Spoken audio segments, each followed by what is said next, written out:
Ontem, no final da tarde, a Polícia Militar de Porto União e o IGP estiveram bem na divisa entre Santa Cruz do Timbó e São Pedro do Timbó para atender uma ocorrência de suicídio. Um homem de 49 anos acabou cometendo um enforcamento. Esse assunto é bastante complicado até mesmo de se falar, mas tem que tocar o dedo na ferida. Muitas vezes, as pessoas, depois que acontece um fato lamentável como esse, ficam se questionando, mas como pode? A pessoa não aparentava, não tinha, é, pelo menos assim, o semblante de estar triste ou algo parecido. Muitas vezes a pessoa vive uma guerra dentro dela e aí é bastante complicado essa pessoa até demonstrar tais sentimentos. E nem os familiares, por vezes, conseguem identificar que a pessoa está ali com um pensamento suicida. O Corpo de Bombeiros de Santa Catarina, preocupados com os dados alarmantes referentes ainda até em meados do mês de setembro do ano passado, com altos índices de suicídio, traz uma série de matérias especiais para falar sobre esse tema, o suicídio. Hoje a gente vai ouvir então a soldado Mariana Sdrigotti, do Corpo de Bombeiros de Santa Catarina, falando sobre o tema e de que forma as pessoas podem estar, pelo menos, auxiliando ou ainda, é claro, buscar um especialista, buscar então uma assistência psicológica para essa pessoa que muitas vezes está ali sofrendo e que, infelizmente, culmina por diversas vezes com o suicídio. O suicídio, ele é um ato que pode ser evitado. E é a partir da desconstrução do tabu e do esclarecimento que a informação proporciona, é que a gente consegue prevenir efetivamente, identificando os pilares onde isso está indicando um risco e atuando ali antes que uma tragédia aconteça. Mas só em Santa Catarina, até o dia 30 de agosto, foram registradas 2.678 ocorrências com tentativa de suicídio, sendo 404 ocorrências em morte já, até dia 2 de setembro. Esse é um dado muito impactante. É a partir dessa troca que a gente tem, tanto quanto profissionais da saúde mental, quanto aí nossos pares que estão na rua, né, atuando lá naquele momento tão delicado, desafiador, que a gente então inicia. E, bom, queria iniciar dizendo que algo muito importante, né, que as pessoas precisam, o óbvio tem que ser dito, né, então dizer que o suicídio nunca, nunca, em hipótese alguma, é justificável. O que isso quer dizer? Quer dizer que, às vezes, as pessoas, mídia, comunidade, enfim, ao falar de um acontecimento como esse, faz o desfavor de querer linkar o ato a uma situação. Ou seja, de falar, ele se matou porque foi traído, porque estava endividado, porque qualquer... E aí linka de que o suicídio e a morte ao ato, um motivador, entre aspas, a justificativa, faça sentido. E não faz.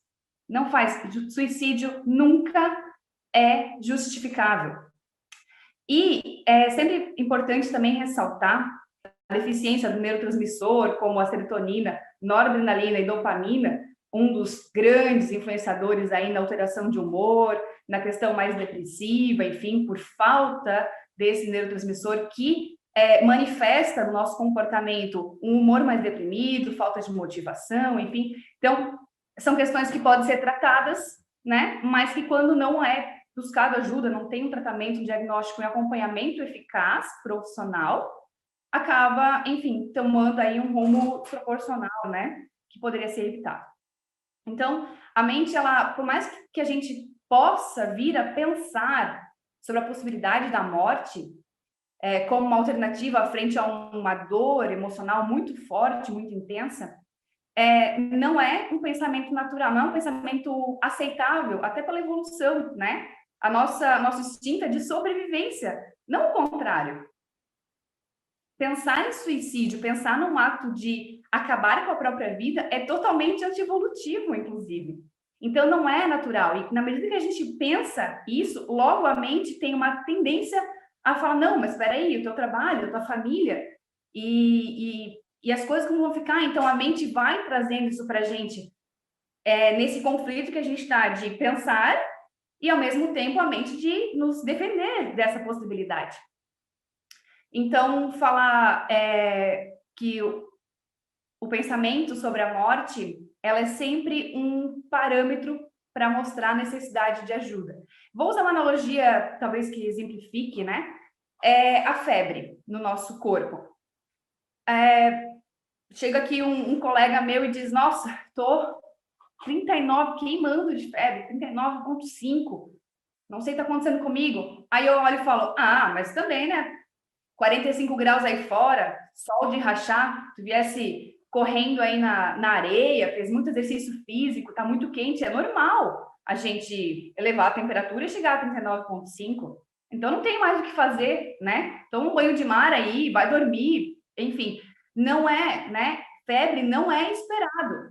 O corpo tem mecanismos para estar regularizando assim essa temperatura. E com relação ao cérebro também, quando se pensa na possibilidade da morte como uma solução para uma dor, é a febre da mente. E isso é muito importante, assim, a gente ter, claro, né, trouxe isso, fazendo uma analogia para ficar um pouco mais claro de compreender. Então, eu queria trazer hoje a questão dos 4 pilares que eu costumo dizer que estão juntos num risco de suicídio. O primeiro pilar é a questão da dor insuportável, seja ela física, crônica ou emocional. Essa dor percebida assim, às vezes a gente fala, essa aula tá muito chata, né? Essa instrução tá cansativa, tá insuportável ficar com essa pessoa aqui. Mas não é insuportável, é maneira de falar. Quando a gente trata aqui dos pilares da questão do suicídio, a dor insuportável real, sentida pelo indivíduo como insuportável verdadeiramente, né? Mas só isso, só essa dor não é suficiente para levar uma pessoa ao suicídio. Vai muito além disso. Só um pilar não sustenta essa possibilidade. Então, o outro pilar tem a ver com a falta de esperança. Ou seja, a desesperança tem que estar presente aí no sujeito, né, que está pensando sobre isso. Porém, aliás, pensando sobre isso e tendo como dado de realidade de que não há luz no fim do túnel. Eu não vou suportar viver mais um pouco com essa dor. Então, eu não tenho esperança de que isso melhore. Eu não tenho esperança de que ali na frente as coisas vão minimizar e eu vou conseguir ter uma vida normal. Não, a dor que a pessoa sente, física ou emocional, ela está relacionada à desesperança também. E está junto, elas andam juntas. Então, isso é muito importante, né, a gente destacar. O outro pilar, e esse é bem forte, assim, que há alguns conflitos nos diálogos, né, que é a questão da conexão. Quanto essa pessoa se sente desconectada do ambiente que ela está, das pessoas que ela tem, por mais que quem é, enfim, próximo, diga, não, mas ela podia contar comigo. É como o sujeito se sente em relação ao meio. É como esse sujeito está percebendo o ambiente que ele está, e nessa percepção há uma desconexão dos outros, e às vezes até de si. E aí, esse que é o problema. Sempre tem a ambivalência. A ambivalência é a pessoa querer algo sem querer. Então ela fica nessa, eu quero acabar com essa dor, eu não aguento mais, eu vou acabar com a minha vida. Não, a pessoa não quer se matar, ela não quer acabar com a vida, ela quer acabar com a dor que ela está sentindo. Uma dor intensa que só ela sabe o que está passando. Pode ser qualquer um que está agora aqui assistindo. Porque as pessoas, os tentantes ou quem está com pensamento e ideação, pode estar debaixo do nosso teto, pode estar dentro de casa, pode estar no nosso ambiente de trabalho, pode ser nosso chefe, pode ser nosso subordinado, pode ser nossos pares. Então, é ali que a gente trabalha na prevenção. É observando como está o comportamento do outro.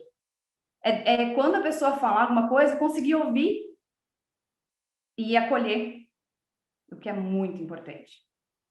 Então, bom, falamos, né, dos problemas e vamos, então, propor aqui algumas possibilidades de intervenção. A primeira ação, além de, claro, observar a situação, a primeira ação é perguntar.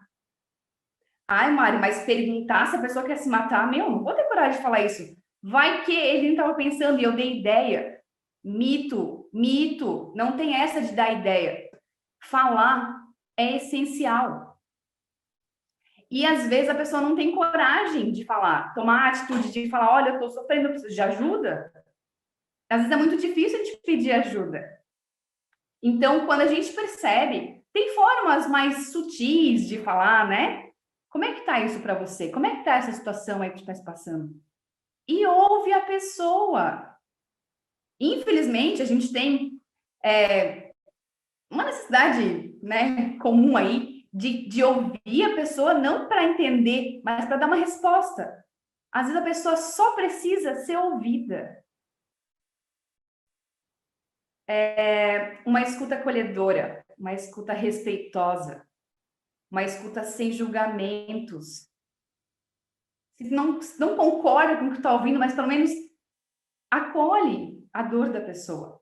Então, perguntar, e aí a partir dessa afirmativa, como eu falei antes, né? Quem já atendeu no consultório, ou, enfim, quem já teve um diálogo com alguém que já tentou, sabe que as pessoas dão sinais, elas querem que alguém aborde ela e fale sobre isso, porque ela não está conseguindo fazer. Então, isso é muito importante. Perguntar. E a partir dessa afirmativa, o próximo passo é afastar os riscos reais, os riscos letais da pessoa estar podendo, num ato impulsivo, no momento de mais intensidade da dor, ter acesso. O fato acontece. A Jovem Pan informa. Você fica sabendo. Credibilidade acima de tudo. Jovem Pan.